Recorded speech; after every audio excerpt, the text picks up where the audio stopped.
We are currently witnessing a relatively fraught geopolitical environment. Two sets of significant countries are at war with each other.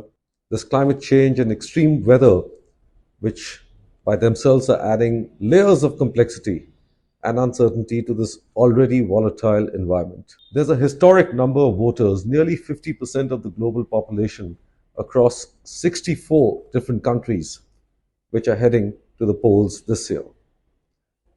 Boards worldwide naturally are concerned because there are changes taking place.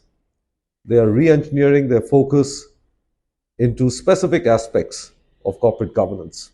On the basis of what I've seen, being a part of several board meetings, audit committee meetings, I'd like to highlight 5 or 6 very important discussion points that are coming up in the context of corporate governance.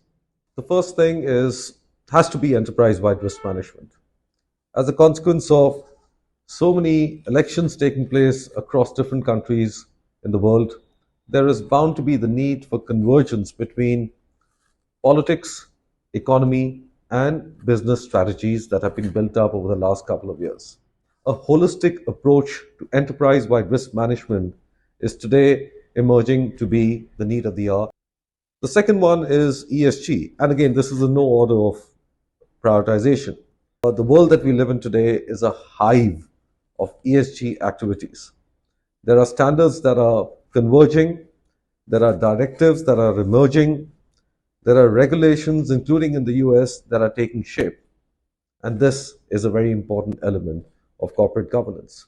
The third aspect has to do with compliance with different regulations. And these regulations are not just relating to data privacy and cybersecurity, but also in the context of different reporting requirements, so privacy regulations, ESG regulations, and other aspects relating to reduction of carbon footprints, relating to ESG. But then we've got CBAM, which is an interesting concept that is evolving in Europe. Keeping a track of these regulations and compliance with regulations is another aspect which is very high on the corporate governance agenda of boards, audit committees, and the management of companies for the year ahead. The fourth aspect deals with cyber risk mitigation and fraud prevention. Boards are increasingly concerned about the mitigating measures that they have in the context of fraud prevention, cyber crimes are on the rise. So these I would bucketize as one, executive compensation. Now, the US has just come up with a regulation that requires the timing of the award of stock options to be disclosed, additional disclosure around what is material, non-public information, and the timing of the stock awards that are being given to executives. But it's not just about stock awards, it's also about how organizations are developing compensation plans for their leadership, for the senior management, and how are they actually linking this to not just the performance of the company that may have taken place over the last year or two, but importantly in terms of the roles and responsibilities and expectations that they are expected to fulfill. And if I was to look at a sixth point, it would have to be AI.